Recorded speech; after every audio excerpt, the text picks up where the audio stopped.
పెళ్లి కొడుకు మరెవరో కదక్కయ్య, చంద్రం. చంద్రమా? ఇంతకాలం నువ్వు ఎవరి కోసం ఎదురు చూస్తున్నావు? ఆ చంద్రమా? వాసంతి, నువ్వు అనేది నిజమేనా?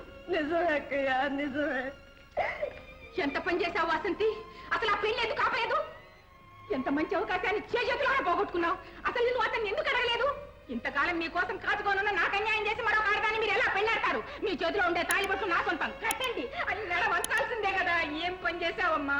అది కాదక్కయ్య, ఆయన నన్ను ఎంత మాత్రం మోసం చేయలేదు. నేను చచ్చిపోయానని మావయ్య అబద్ధాలు చెప్పేట. ఈ పాపానికి విడిగట్టాడా? మావయ్య మాటలు నమ్మి ఆయన మరొకరితో పెళ్లి కొప్పుకుని ఉంటారు. ఆయన వచ్చారని విని ఎంతో ఆశతో వెళ్ళాను. ఆయన పెళ్లి పీటల మీద చూడగానే సగం చచ్చిపోయాను. పోట్లాడి ఆ పెళ్లి ఆపే శక్తి, ధైర్యం నాకు లేకపోయింది అక్కయ్య. ధైర్యం లేకపోయింది? ఇంత పిరికిదాన్ని ఎందుకు ప్రేమించావమ్మా? పెద్ద త్యాగం చేశావు. ఇదేం బస్సుల్లోనూ రైళ్లలోనూ పోలే పాపం కూర్చొని చోటించే విషయమా? జీవితానికి సంబంధించిన విషయమైందే. చచ్చా, ఏం పని చేశావు వాసంతి? చూడు, పోనీ నువ్వు బతుకున్న విషయమైనా అతనికి చెప్పావా? లేదక్కయ్య, పెళ్లి కూతురు నా ప్రాణ స్నేహితురాలు. ఒకప్పుడు నా ప్రాణం కాపాడింది, అడుగడుగునా నాకు సహాయం చేసింది. అవన్నీ తలుచుకునే ఈ త్యాగం చేయకుండా ఉండలేకపోయాను. ఇది త్యాగం కాదు, ఆత్మహత్య. చచ్చ, ఈ కాలం పిల్లలే ఇంత నాగరికతకు భయపడి న్యాయాన్ని నెట్టేట్లో గలుపుతారు. సరే పోన్లే, జరిగిందేదో జరిగిపోయింది. నువ్వేం బాధపడకు వాసంతి. దీన్ని తలదన్నే సంబంధం తీసుకొచ్చి నీకు నేను పెళ్లి చేస్తానమ్మా. అక్కయ్య, నేను ఆయన్ని మర్చిపోలేదు. నా మనసు తనువు ఎప్పుడో ఆయనకు అంకితం అయిపోయింది. వాసంతి, ఏమిటి నువ్వేది? మనసు? అవునక్కయ్య, మాంగళ్య భాగ్యం లేకుండానే నా కడుపులో బిడ్డ పెరుగుతోంది.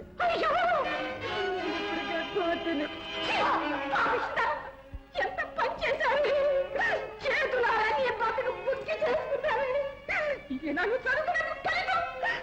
నేనేం చేసేది ఇప్పుడు? నేనేం చేసేది? అయ్యో, ఈ సంగతి నేను బాబాయ్కి ఎలా చెప్పేది? అమ్మా కళ్యాణి, అంతా విన్నారమ్మా. నువ్వేం చేస్తావు? నా ప్రారంభమా, నా ప్రారంభం. నా కడుపు నా చెడబుద్ధి.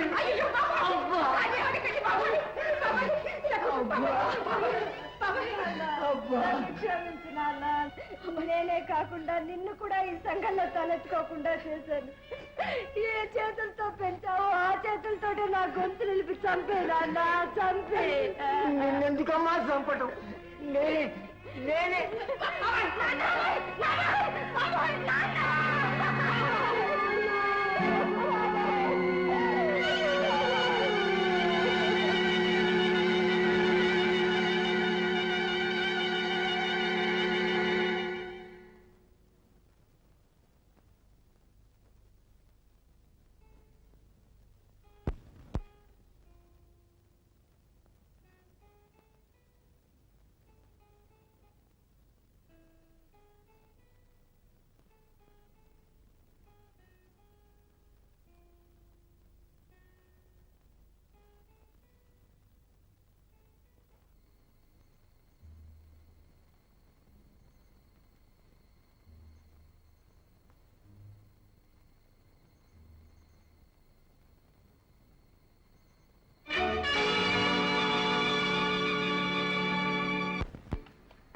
ఏమ్మా, గదిలో పడుకున్న అక్కయ్య ఎక్కడికి ఎలా వచ్చిందని ఆశ్చర్యపడుతున్నావా?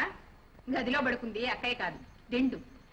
నువ్వు ఇలా తెగిస్తావని ముందే తెలిసే నేను ఇక్కడ కాపలా ఉన్నాను. వాసంతి, ఈ పరిస్థితుల్లో ఉన్న ఆడపిల్లలు ఏం చేస్తారో తెలుసా? నంబర్ 1, విషం తాగడానికి చూస్తారు. నంబర్ 2, బావిలో దూకడానికి ప్రయత్నిస్తారు.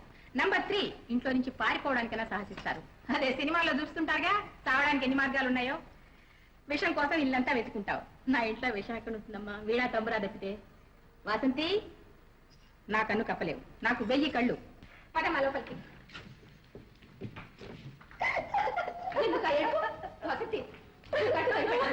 అక్కయ్య, నేను అసలు ఎందుకు బ్రతకాలి? అసలు నువ్వు ఎందుకు చావాలి? మా నాన్న చావుకి నేనే కారణం. పొరపాటు. ఆయన పెద్దవాడు, ఆయుష్ తెచ్చి వెళ్ళిపోయినాడు. దానికి నువ్వు కారణం అయిపోతావు. అక్కయ్య, నన్ను ఓదార్చడానికి చూస్తున్నావు. నేను బ్రతకటానికి నా మనస్సాక్షి ఒప్పుకోవటం లేదు. పుట్టగానే తల్లిని పోగొట్టుకున్నాను. తల్లి తండ్రి తానే నాన్న నన్ను పెంచాడు. ఇప్పుడు ఆ నాన్న కూడా. వాసంతి, ఏమిటమ్మా ఈ పిచ్చి? నువ్వు ఇలా బాధపడకూడదు. చూడు, విధి విపరీతాలు చాలా విచిత్రంగా ఉంటాయమ్మా. వాటిని చూసి నాలాగా నవ్వుకుంటూ జీవితంలో ముందుకు సాగిపోవాల్సిందే గాని ఇలా కుంగిపోకూడదమ్మా. దానివల్ల ప్రయోజనం ఉండదు. ఈ స్థితిలో నేను నవ్వనా? మెళ్ళో తాళి లేని నేను తల్లినయ్యానంటే లోకం నవ్వదా? మెళ్ళో తాళి ఉన్న నేను పడే అవస్థ నీకేం తెలుసు? నీ మొగుడు ఎవరు? ఎక్కడున్నాడు? ఎందుకు విడాకులు ఇచ్చాడు? కారణం ఏమిటి? అసలు మీ ఇద్దరికి మనస్పర్ధలు ఎందుకు వచ్చాయి? ఇట్లా లోకం లక్ష ప్రశ్నలు వేస్తుంటే నేనే నీలాంటి పిరికిదాన్ని అయితే ఈ 10 పౌన్ల బంగారు పలుపుతో ఎప్పుడో ఊరేసుకు వచ్చేదాన్ని. ఈ గొలుసు అంత స్ట్రాంగ్. నీ ధైర్యం నాకు లేదక్కయ్య. ఉండాలమ్మా, ఉండాలి, లేకపోతే తెచ్చుకోవాలి. అది కాదక్కయ్య, రేపు నాకు బిడ్డ పుట్టి పెరిగి అమ్మా నీ మెళ్ళో మంగళసూత్రం ఏది అంటే నేనేమని చెప్పను? నువ్వు చెప్పేదేమిటమ్మా? నువ్వు చెప్పేదేమిటి? నీ బిడ్డకు నేను చెప్తానమ్మా. ఇదిగో బిడ్డ, నా మెళ్ళో 10 పౌన్ల బంగారు పలుపు చూడు అని చూపిస్తాను, సరేనా? అక్కయ్య. అవునమ్మా వాసంతి, రేపు నీకు పుట్టబోయే బిడ్డకు తల్లివి నువ్వు కాదమ్మా, నువ్వు కాదు, నేను. అక్కయ్య, ఏమిటి నువ్వు అనేది? నేననేది నిజమేనమ్మా. ఈ పాపిష్టి సంఘానికి భయపడాలి, మర్యాద ఇవ్వాలి నువ్వు అంటున్నావు. ముక్కుకు సూటిగా పోయే నేను ఈ సంఘానికి భయపడకూడదు, సరైన సమాధానం చెప్పి బ్రతకాలి అంటాను. వాసంతి, రేపు నీ బిడ్డకు నేను తల్లి అయిన తర్వాత ఈ సంఘం నన్ను ఏమడుగుతుందో అడగమని మాటకు మాట చెప్తాను. ప్రశ్నకు ఎదురు ప్రశ్న వేస్తాను. నాతో సమాధానం చెప్పగలదా? నన్ను ఎదిరించి దగ్గరగలదా? వాసంతి, చేయం. ఈలోగా మన సొంత పనులు పూర్తి చేసుకుని విదేశాలకు చెక్కేస్తాం. గురు, నేను కూడా వస్తాను గురు.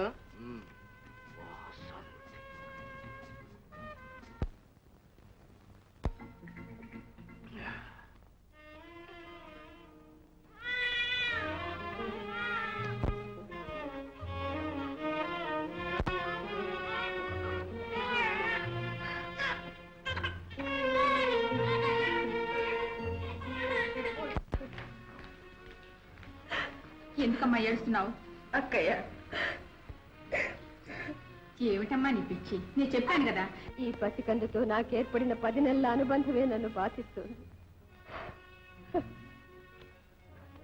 నా కడుపులో పెరిగిన ఈ బిడ్డను సార్లు నువ్వు నాకు చెప్పినట్టు జీవిత ప్రవాహానికి ఎదురెదడానికి వెళ్తున్నాను. కాలేజీలో తెలుగు లెక్చరర్ పోస్ట్ ఖాళీగా ఉంటే అప్లికేషన్ పెట్టాను. ఇవాళ ఇంటర్వ్యూ.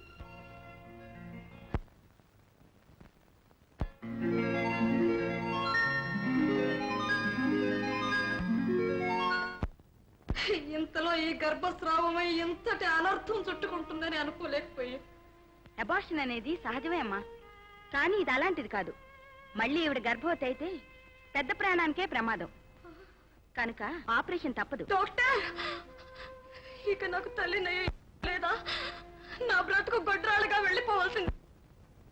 కనీసం ఒక్క బిడ్డ పుట్టి ఆయన వంశాన్ని నిలిపితే చాలు. నేను పోయినా పర్వాలేదు.